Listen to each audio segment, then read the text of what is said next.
안녕하십니까?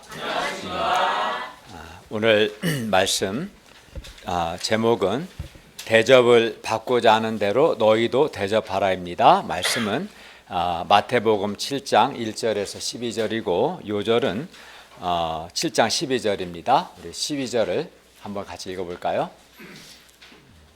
7장 12절입니다.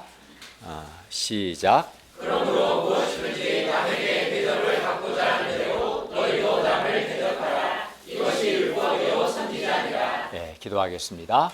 은혜로우신 주님, 오늘도 우리가 성부 하나님, 성자 하나님, 성령 하나님을 예배할 수 있도록 은혜 주셔서 감사합니다. 우리가 드리는 예배가 하나님을 영화롭게 하고 하나님께 감사하는 예배가 되게 해주십시오. 또 한 주간에 우리의 많은 죄와 허물을 십자가에서 흘리신 예수님의 피로 용서하여 주십시오. 또 이 시간 하나님의 은혜를 간절히 사모하는 마음으로 하나님의 말씀을 잘 듣고 바르게 반응하도록 도와주십시오. 예수님의 이름으로 기도하였습니다. 아멘. 오늘 본문에서 예수님께서는 비판하지 말라라고 말씀하십니다. 그러면 우리가 비판하는 대신 무엇을 해야 하는가? 그리고 율법과 선지자 곧 성경의 핵심이 무엇인가 배울 수 있기를 기도합니다. 제1장 비판하지 말라 7장 1절에서 5절입니다. 먼저 7장 1절을 보십시오. 예수님은 비판을 받지 아니하려거든 비판하지 말라고 말씀하십니다. 오늘 본문에 비판하지 말라 이 예수님의 말씀이 학문적인 비판이나 또는 사회 정의와 질서를 세우기 위한 공적인 재판이나 또는 사회 불의에 대해서 언론이나 시민단체 등의 건설적인 비판도 하지 말라는 것은 아닙니다. 또 범죄한 형제를 바른 길로 인도하기 위해 하는 권면이나 훈계나 책망 등도 하지 말라는 것은 아닙니다. 예수님께서 하지 말라고 말씀하신 비판, 예수님 비판하지 말라고 하셨을 때 이 비판은 재판관 대신 하나님의 자리에 앉아서 다른 사람의 죄와 허물에 대해서 심판하고 비난, 정죄하는 것을 가리킵니다. 따라서 비판하지 말라는 예수님의 말씀은 다른 사람의 죄와 허물과 실수에 대해서 재판관 대신 하나님의 자리에 딱 앉아서 심판이나 정죄, 비난하는 것을 하지 말라는 것입니다. 왜냐하면 이러한 심판과 정죄는 오직 거룩하시고 의로우신 재판관 대신 하나님만이 하실 수 있기 때문입니다. 그러니까 우리가 있어야 할 자리는 남을 재판하는 정죄하는 재판장의 자리가 아니라 오직 재판관은 의로우시고 거룩하신 하나님이시죠. 우리가 있어야 할 자리는 재판장이신 하나님의 비판, 심판을 받아야 할 피고석입니다. 우리는 죄인들이기 때문에 내가 재판장의 자리에 앉을 수 없고 피고석이 우리가 있어야 할 자리입니다.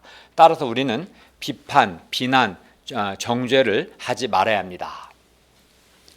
그런데도 사람들은 왜 여전히 끊임없이 다른 사람을 비판 또는 비난, 정죄하는 것일까요? 여기에는 몇 가지 이유가 있습니다. 첫째는 자기는 의롭다고 생각하기 때문에 이제 다른 사람을 비판하는 것입니다. 그러나 우리가 나도 다른 사람과 내가 어떤 비판하는 대상과 나도 동일한 죄인이다. 아니면 내가 더 큰 죄인이다 라고 생각하면 아마 함부로 다른 사람을 비판하지 않을 것입니다. 형제를 비판하는 것은 자신의 죄와 허물에 대해서는 잘 깨닫지 못하고 나는 의롭다, 나는 잘하고 있다, 이렇게 나는 별 문제 없다 라고 생각하기 때문에 그럴 때 이제 다른 사람을 비판하는 것이죠. 그러나 이런 사람일수록 사실은 자기 의와 교만의 죄에 빠진 더 큰 죄인일 확률이 높습니다. 둘째는 다른 사람을 비판함으로써 자기의 의로움을, 자기 의를 드러내고자 하기 때문에 남을 비판합니다. 사람이 다른 사람을 비판하는 것은 다른 사람을 비판함으로써 상대적으로 자기의 의로움을 드러내려고 하기 때문입니다. 셋째는 형제에 대한 사랑이 없기 때문에 형제를 비판하는 것입니다. 형제를 사랑하면 함부로 비판하지 않습니다. 허물을 덮어주려고 합니다. 형제를 사랑하는 마음이 없기 때문에 형제를 비판합니다. 그러니까 첫째는 나는 의롭다 생각하는 마음 때문에, 또는 자기 의를 드러내려는 마음 때문에, 또는 형제에 대한 사랑이 없기 때문에 이제 비판.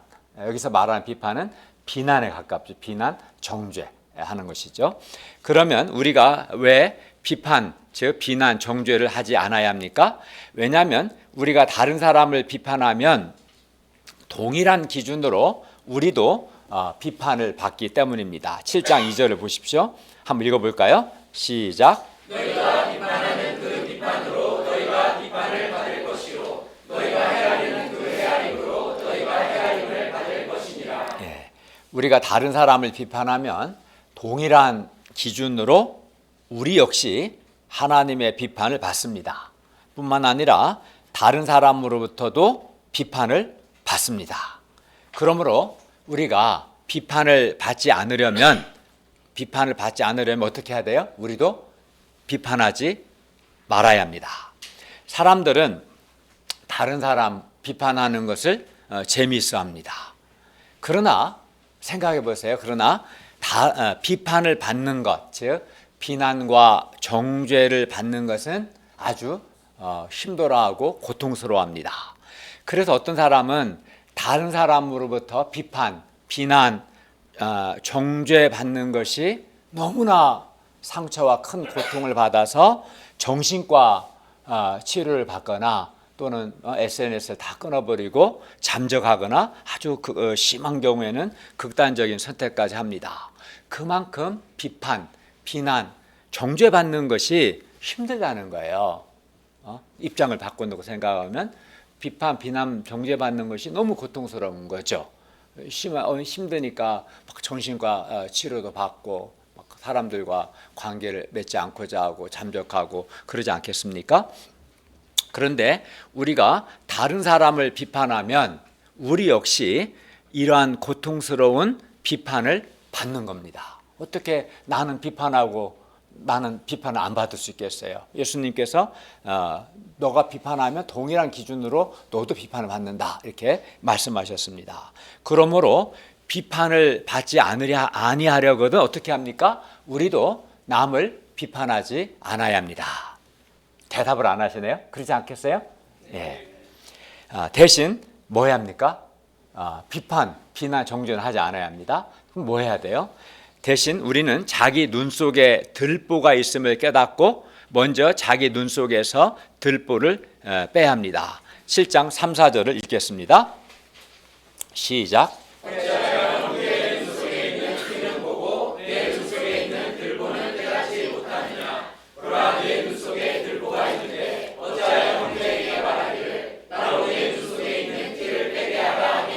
네, 여기서 티는 다 아시겠지만 나무를 톱으로 썰 때 나오는 아주 먼지만한 톱밥을 가리킵니다. 그래서 티는 눈을 크게 뜨고 자세히 보지 않으면 잘 보이지 않습니다. 잘 안 보이죠. 티는 아주 작은 거니까. 어쩌다 눈에 티가 들어가도 눈물 한 방울 흘리면 금방 빠져나올 수 있을 만큼 아주 작습니다. 그러니까 여기서 티는 작은 허물이나 작은 잘못, 작은 실수를 가리키죠.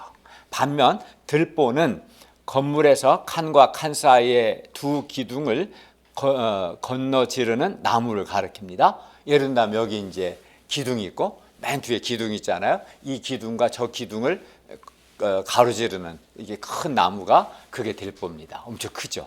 예, 엄청 큽니다. 한마디로 큰 나무를 가리킵니다. 들보는. 그러니까 들보는 뭡니까? 큰 허물, 큰 잘못, 큰 실수를 가리키는 거죠.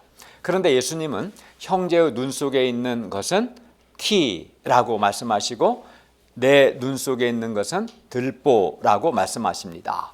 그리고 티와 같이 아주 작은 형제의 허물이나 죄는 아주 기가 막히게 잘 보입니다. 작은데도 잘 보여요. 아주 크고 뚜렷하게 보입니다.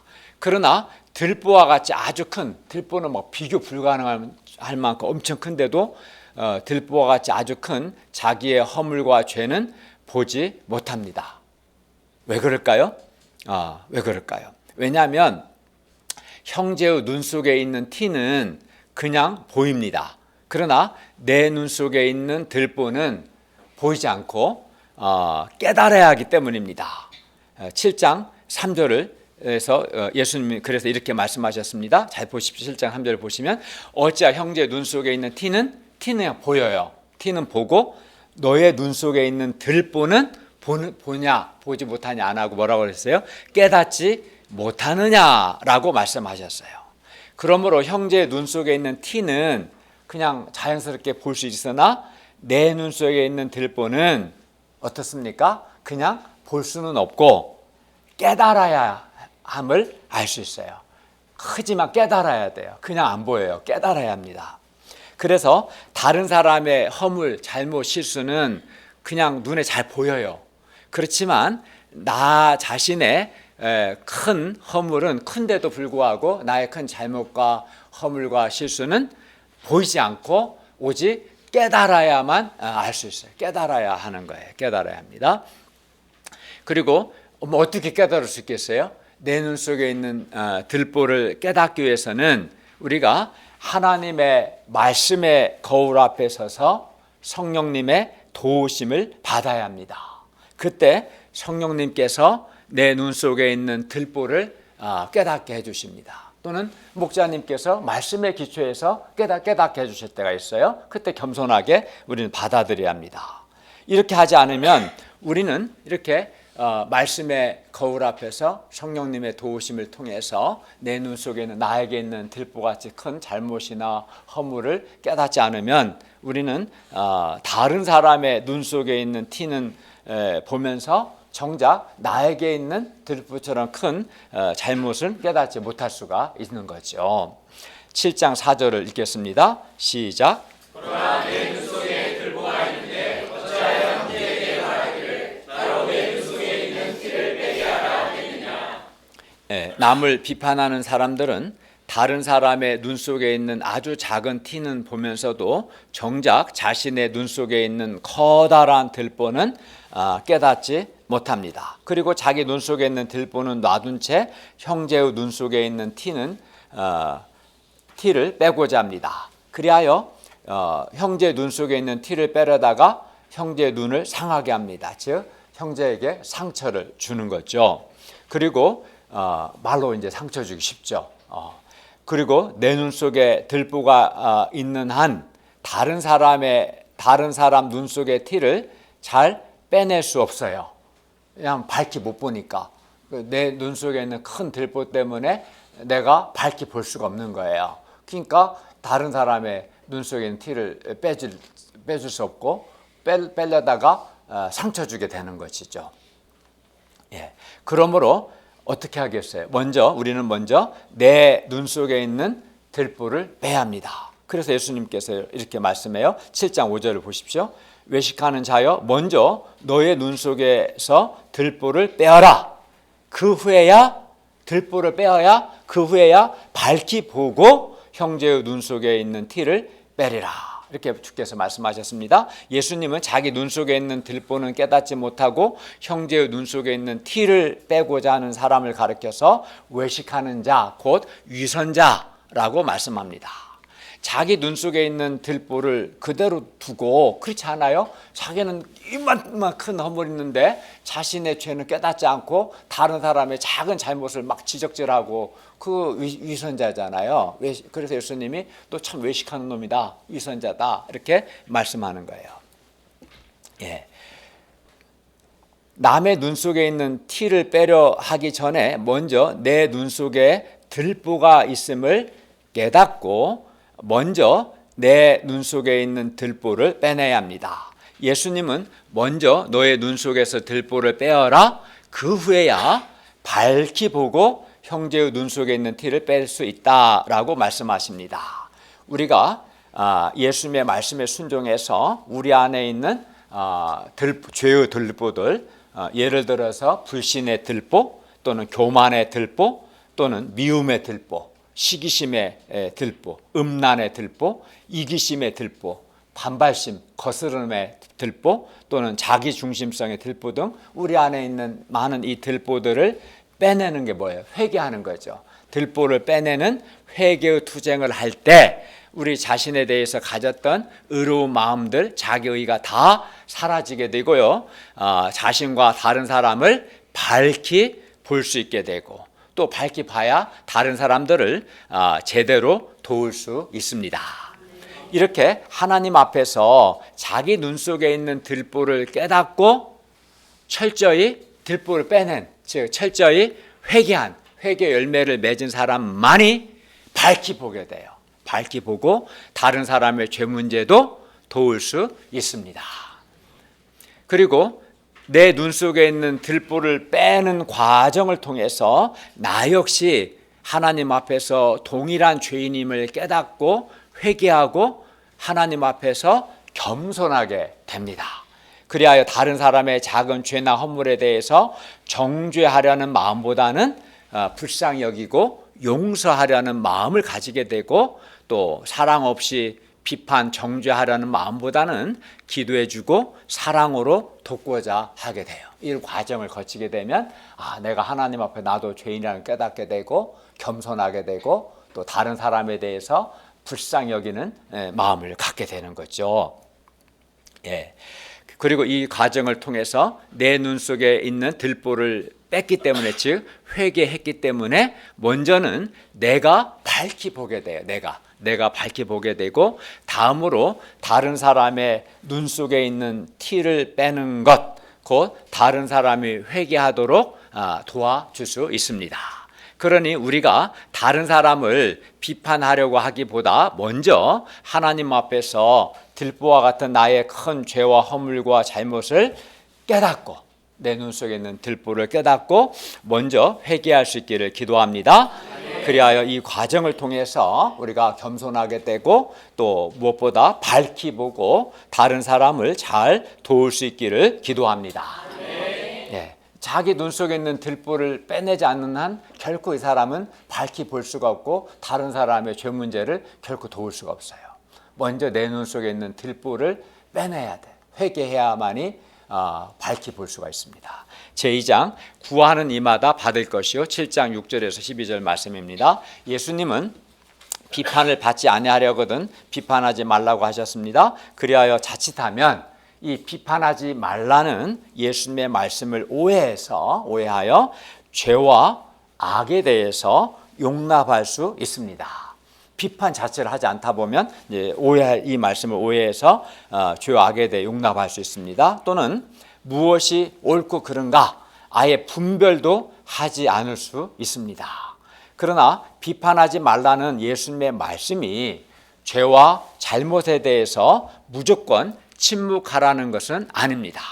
어떤 경우에도 내가 의로운 재판장 되신 하나님의 자리에 앉아서 남을 비판, 비난, 정죄하는 것은 하지 않아야 합니다. 그러나 형제의 성경을 쭉 보면 형제의 잘못을 바로잡기 위해서 사랑하는 마음으로 때로 권면도 하고 또 때로 책망도 해야 합니다. 죄와 악에 대해서 무조건 침묵하는 것, 형제가 잘못된 길로 가고 있는데 그것을 내버려 두고 무관심한다면 그것은 결코 사랑이 아닙니다. 그리고 무엇이 옳고 그른가 분별도 못하면 안 됩니다. 왜냐하면 선악을 분별하지 못하면 악에 빠지게 되고 악에 이용당하기 때문입니다. 그래서 예수님은 혹시나 제자들이 비판하지 말라는 예수님의 말씀을 오해할까 봐 비판, 정죄는 하지 말되 분별은 해야 함을 말씀합니다. 7장 6절을 읽겠습니다. 시작. 거룩한 것을 그에게 주지 말며 너희 진주를 돼지 앞에 던지지 말라. 그들이 그것을 발로 밟고 굴리켜 너희를 찢어 상하게 할까 염려하라. 예수님은 거룩한 것을 개에게 주지 말며 너희 진주를 돼지 앞에 던지지 말라고 말씀하십니다. 여기서 거룩한 것, 진주는 예수님께서 전하신 천국 복음과 예수님의 가르침들을 가리킵니다. 예수님은 자신의 가르침이 세상의 가르침과는 구별되는 거룩한 것이며 또 진주와 같이 매우 보배롭고 귀한 것이라고 말씀합니다. 그리고 예수님은 이 천국 복음과 예수님의 가르침이 개와 돼지에 의해서 발로 밟히는 것도 결코 원하지 않으시고 또 개와 돼지들이 천국 복음을 전하는 복음의 일꾼들을 찢어 상하게 하는 것 역시 결코 원하지 않으십니다. 그렇기 때문에 우리는 거룩한 것을 개에게 주지 말며 우리의 진주를 돼지 앞에 던지지 말아야 합니다. 그러면 누가 개고 누가 돼지입니까? 여기서 개와 돼지는 거룩한 것과 진주로서의 예수님의 가르침과 복음의 가치를 모르고 예수님의 말씀을 전하는 복음의 종도를 향하여 으르렁거리고 또 해치려 하고 공격하고 또 돼지가 진주를 밟듯이 복음을 짓밟는 자들을 가리킵니다. 우리가 복음을 전하지 말아야 할 개와 돼지는 하나님의 복음을 아주 고의적으로 완고하게 반대하며 하나님의 진리를 고의적으로 비방하는 자들입니다. 우리가 캠퍼스에서 복음을 전하다 보면 가끔 이런 개와 돼지와 같은 사람들을 만날 수 있습니다. 이들에게는 복음을 전하면 안 되는 겁니다. 예수님은 거룩한 것이며 진주인 자신의 가르침, 천국 복음이 그것의 가치를 알고 귀하게 여기는 사람들에게 주어져야 한다고 말씀합니다.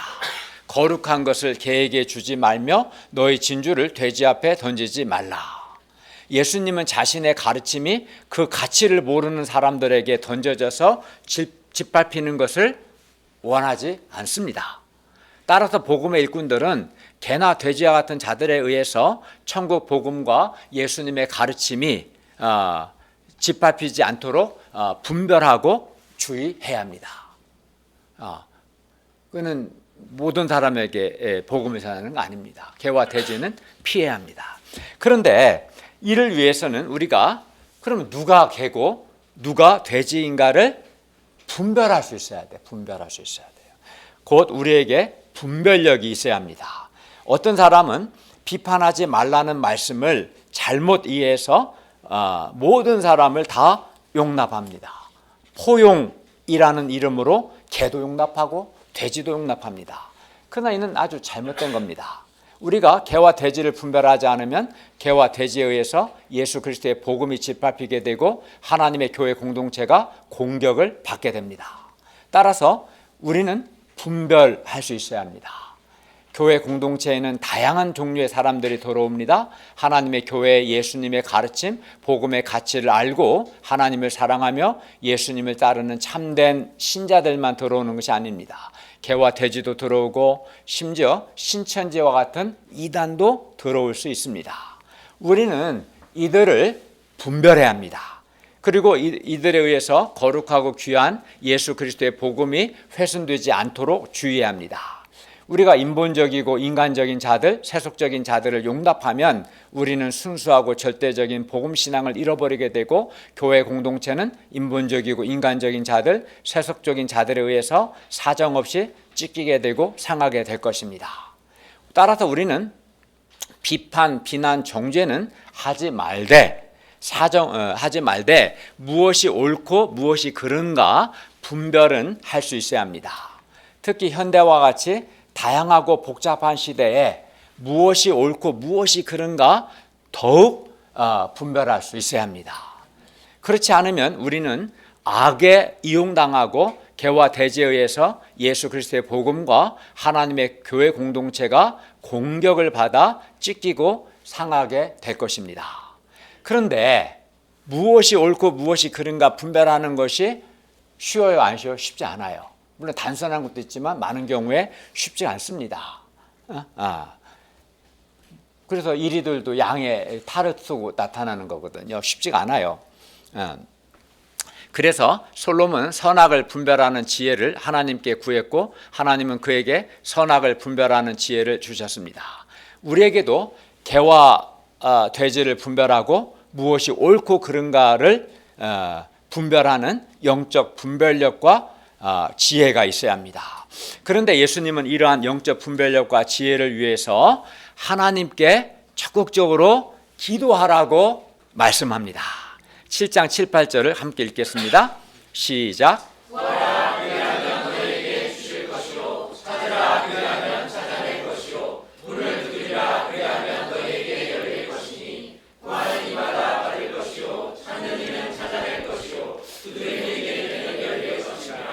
예수님 우리에게 구하라, 찾으라, 문을 두드리라고 명령하십니다. 구하라, 찾으라, 문을 두드리라, 이 세 동사는 기도하라는 말씀이며 모두 현재 명령형인데, 헬라어에서 현재 명령형은 계속 그렇게 하라는 의미가 있어요. 이는 계속해서 기도하라는 거예요. 구하라, 찾으라, 문을 두드리라는 것은 기도하라는 말씀을 다양하게 표현한 겁니다. 계속 기도하라는 겁니다. 그리고 이렇게 계속해서 기도하는 사람에게 하나님의 놀라운 약속이 있습니다. 계속 기도하는 사람에게 하나님의 놀라운 약속이 있습니다. 그게 뭡니까? 7장 8절을 보십시오. 구하는 이마다 받을 것이요, 구하는 이마다 받을 것이요, 찾는 이는 찾아낼 것이요, 두드리는 이에게는 열릴 것이니라. 기도하는 우리에게 구하는 이마다 받을 것이라는 하나님의 약속이 있습니다. 구하는 이마다 받을 것이라는 하나님의 놀라운 약속이 있습니다. 놀라운 약속입니다. 그렇기 때문에 기도는 부담스러운 게 아니라 하나님의 자녀만이 누릴 수 있는 엄청난 특권입니다. 엄청난 특권입니다. 누가 세상에서 구한다고 누가 줍니까? 안 주죠.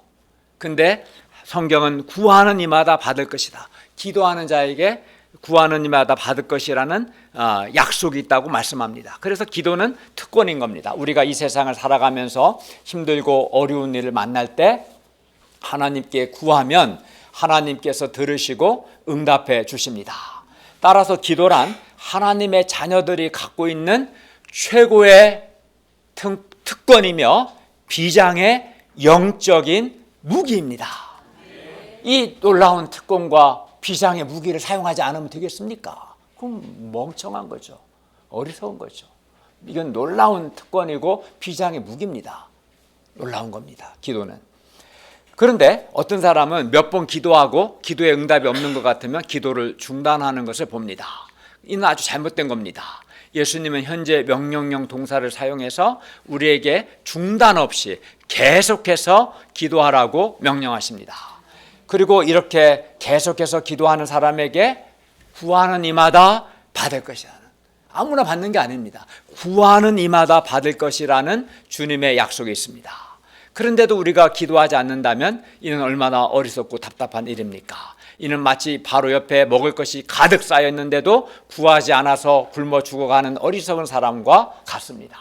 여러분, 구하지 않고 가만히 있는 자에게는 아무것도 주어지지 않습니다. 주님께서 구하는 이마다 받을 것이라고 말씀하셨어요.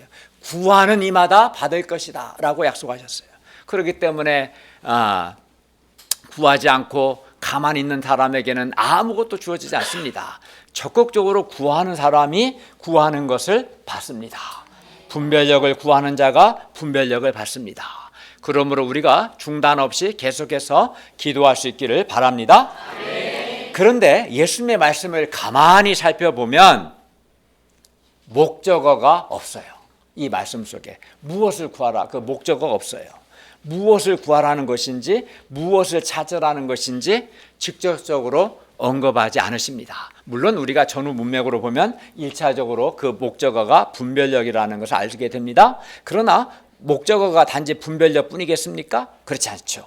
예수님께서 우리가 구하고 찾을 대상을 구체적으로 명시하지 않으신 것은 우리가 하나님께 구하는 대상을 제한하고 싶지 않으셨기 때문입니다. 그렇기 때문에 우리는 분별력뿐만 아니라 모든 것을 놓고 하나님께 기도해야 합니다. 기도하되 몇 번 기도하고 중단하는 그런 기도가 아니라 계속해서 간절하게 구하고 찾고 두드리는 그런 기도, 무엇보다 중단 없는 그런 기도를 해야 합니다. 우리에게 기도할 수 있는 이 특권이 있는 것이 얼마나 감사합니까? 우리는 우리에게 구하는 이마다 받을 것이요 찾는 이가 찾아낼 것이요 두드는 이에게는 열릴 것이라는 이 하나님의 놀라운 약속이 있는 것이 생각해 보면 얼마나 감사합니까? 기도할 수 있는 특권, 비장의 무기가 있다는 것도 감사하고 구하는 이마다 받을 것이요 라는 이 약속이 있다는 게 얼마나 감사합니까? 그러므로 우리가 계속해서 분별력뿐만 아니라 학과 공부를 위한 지혜도 구하고요, 좋은 직장의 취업을 위해서도 기도하고요, 또 중앙대 숙대 캠퍼스 전도와 제자 양성을 위해서도 기도하고, 또 질병의 치료를 위해서도 기도하고, 가족 복음화를 위해서도 기도하고, 또 한 사람을 성경과 예배 초청하는 것을 위해서도 기도할 수 있기를 바랍니다. 이 외에도 기도할 게 얼마나 많습니까? 예수님은 제자들에게 기도하라고 명령하시고, 즉 구하라, 찾으라, 문을 두드리라 이렇게 명령하시고, 그리고 기도하는 자에게 하나님의 약속이 있음을 말씀하셨습니다. 구하는 이마다 받을 것이요 찾는 이가 찾아낼 것이요 두드리는 이에게 열릴 것이라는 약속을 말씀하셨습니다. 예수님께서는 반복해서 기도를 명령하셨어요. 구하라, 찾으라, 문을 두드리라. 그리고 또 반복해서 기도의 응답 또한 약속하셨습니다. 구하는 이마다 받을 것이요 약속하셨어요. 우리 마음 가운데 어떻습니까? 구하는 이마다 받을 것이라는 이 예수님의 약속을 믿고 예수님의 명령에 순종해서 중단 없이 계속해서 기도하고자 하는 소원이 생깁니까? 예, 생기죠. 예. 그런데도 예수님은 기도하는 것이 너무나 중요하기 때문에 이번에는 아버지와 자녀의 예를 들어서 다시 한번 하나님께서 구하는 자에게 좋은 것을 주신다. 아까는 구하는 이마다 받을 것이로 이미 약속하셨는데 또 추가로 구하는 자에게 좋은 것을 하나님 주신다고 말씀합니다. 7장 9절부터 11절을 보십시오. 여러분, 아들이 떡을 달라고 하는데 돌을 줄 아버지가 어디 있겠습니까? 우리 하람이가 떡을 달라는데 태진 목자가 야, 돌 좀 먹어라 그렇게 할 겁니까? 그럴 아버지가 어디 있겠어요? 또 아들이 생선을 달라고 하는데 정인아가 생선 고등어 좀 한 마리 사주셨는데 배 먹어라 정관장 목자 그렇게 하겠습니까? 그럴 부모가 어디 있겠어요? 그죠? 비록 악한 자라 할지라도 자기 자식에게는 좋은 것으로 줄 압니다. 하물며 하늘에 계신 선하신 하나님 아버지께서 구하는 자에게 좋은 것으로 주시지 않겠습니까? 우리가 기도할 때 하늘에 계신 우리 아버지께서 구하는 우리에게 좋은 것으로 주십니다.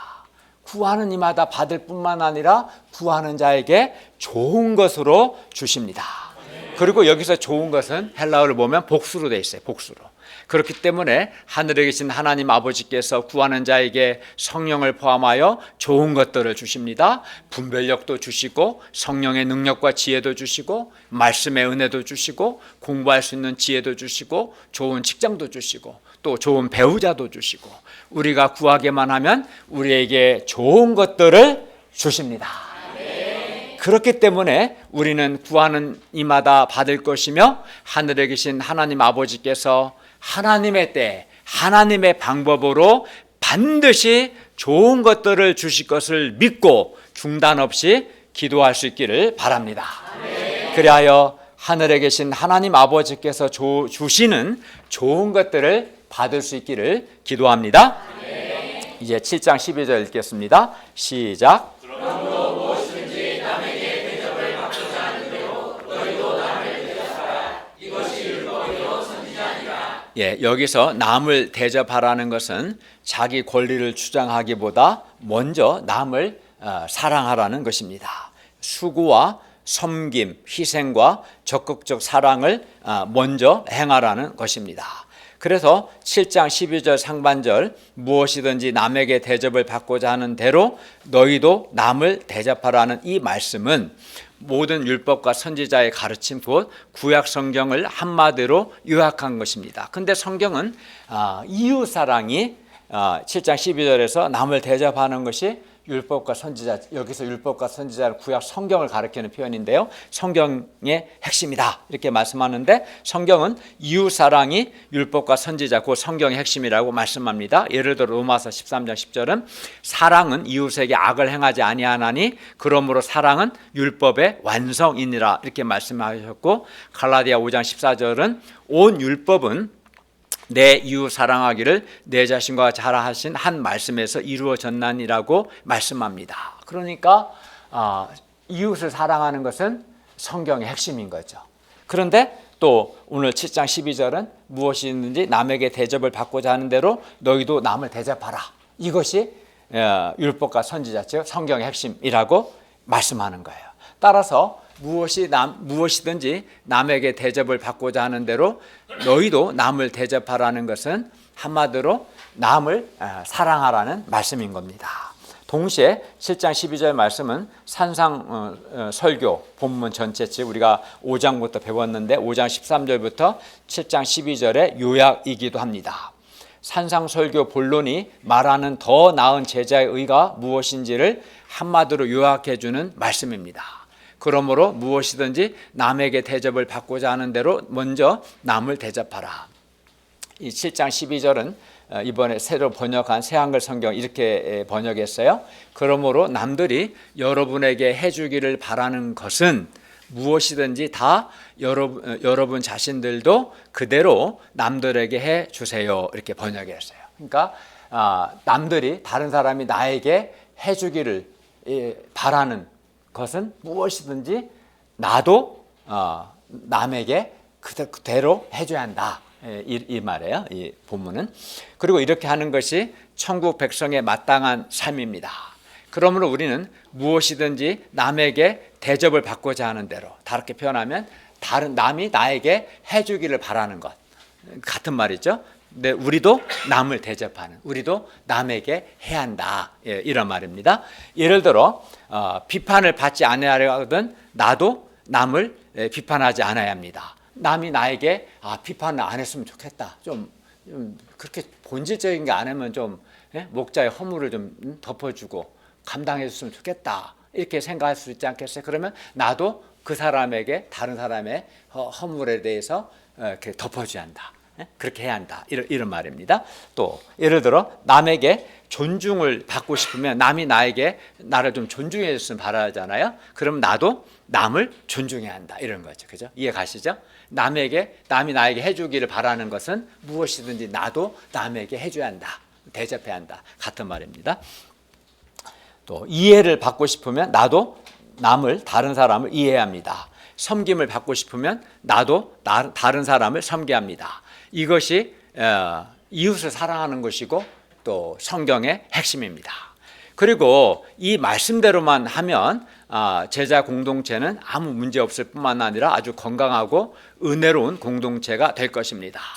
반면 자기는 남을 대접하지 않으면서 남이 자기를 대접해 주기만을 바라면 어떻게 될까요? 막 남이 나에게 대접해 주길 바라면 그게 이제 요구하는 마음이잖아요. 그 요구하는 마음 때문에 요구했는데 안 해주면 어때요?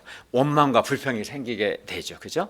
그리하여 이제 그러면 이제 원망 불평하면 인간관계에 많은 문제가 생기고 또 가정과 공동체에도 많은 문제가 생길 겁니다.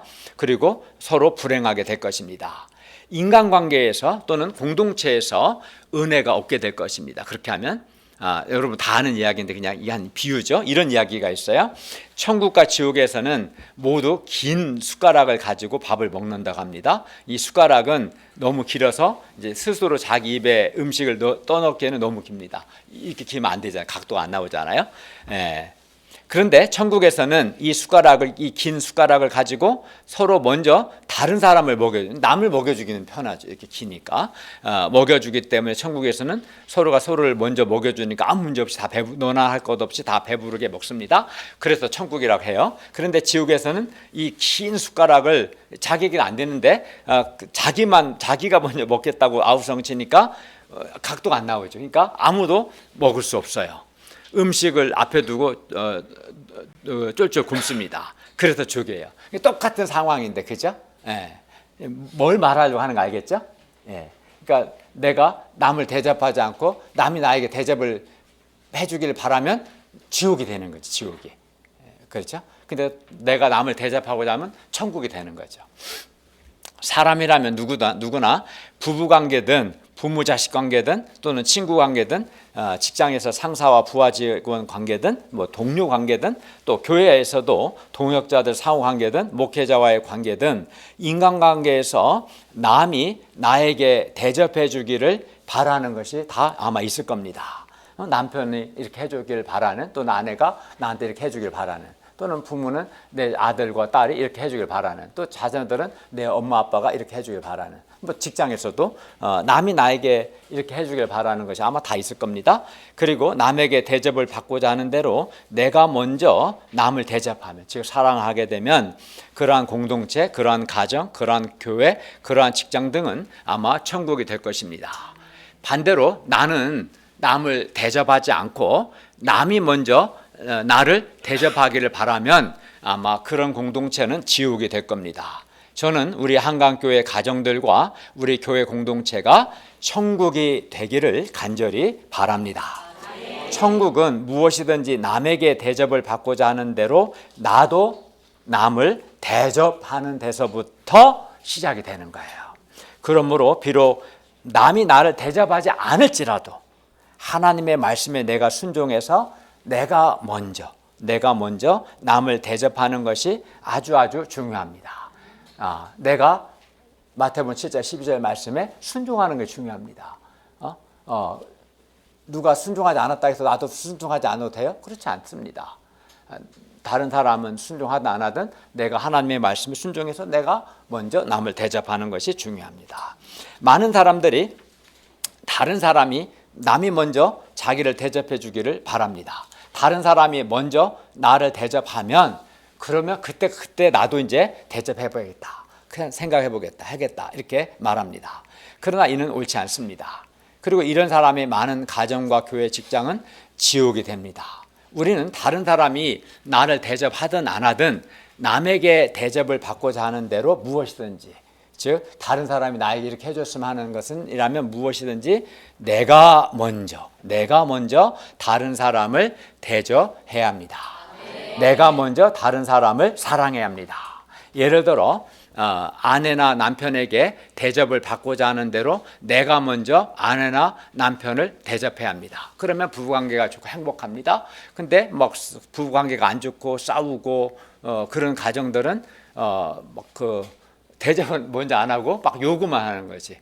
네가 나한테 해준 게 뭐 있냐? 그럼 너는 나한테 잘해줬냐? 이렇게 서로 싸워요. 그잖아요. 그 드라마 보면 나오잖아요.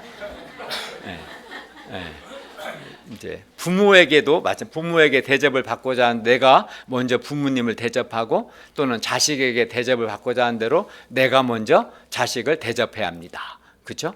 교회 안에서도 목자님이나 동역자들에게 대접을 받고자 하는 대로 내가 먼저 목자님이나 동역자들에게 대접을 해야 합니다. 직장에서도 예를 드는 건데 상사나 동료 후배에게 대접을 받고자 하는 대로 내가 먼저 대접을 해야 하는 거죠. 그러니까 내가 먼저 좋은 동료가 되고 좋은 상사가 되고 좋은 부하 직원이 되고자 하는 거죠.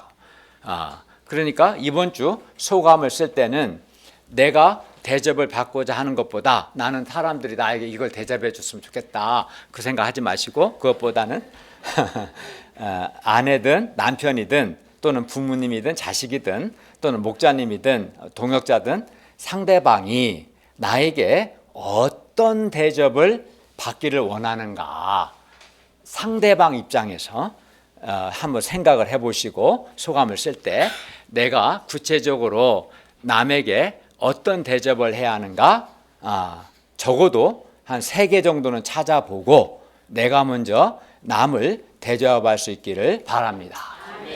저는 오래전에 이 말씀을 깊이 받았어요. 나는 이 말씀에 순종하고자 결단했어요. 그래서 내 인수 사모님과의 관계든 자녀와의 관계든 우리 교회에서는 그러면 하나님은 우리 동역자들은 나에게 어떤 대접을 원할까? 내 중심이 아니고 상대방의 입장을 생각해 봤어요. 하나님이 저에게 깨닫게 해주신 것은 저는 한강교회의 책임 목자여 목사로서 말씀의 봉사자입니다. 하나님의 말씀을 풍성하게 공급하는 것이 첫째 저의 직분이고 또 동역자들을 존중하는 것이라고 생각했어요. 그리고 또 더 나아가서 이제 믿음의 사람을 키울 수 있다면 더 좋겠죠.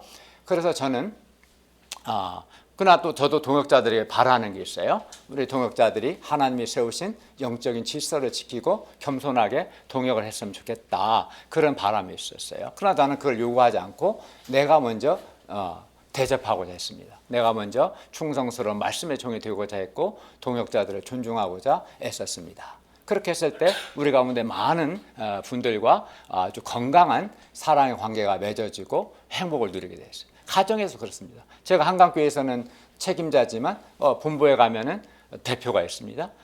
저는 김모세 목사님 지금 느헤미 목사님 대표하시는데 그 대표에 좋은 겸손한 동역자가 되고자 노력했고 지금도 노력하고 있습니다. 그러니까 자꾸 요구하지 마시고 상대방의 입장에 상대방이 남편이, 아내가, 목자님이, 부모님이, 자녀가 나에게 어떤 대접을 원하는가 그걸 생각하시라는 거예요. 그걸 한 세 명의 관계를 생각해 보시고 상대방이 하든 관계없이 내가 먼저 대접할 수 있기를 바랍니다.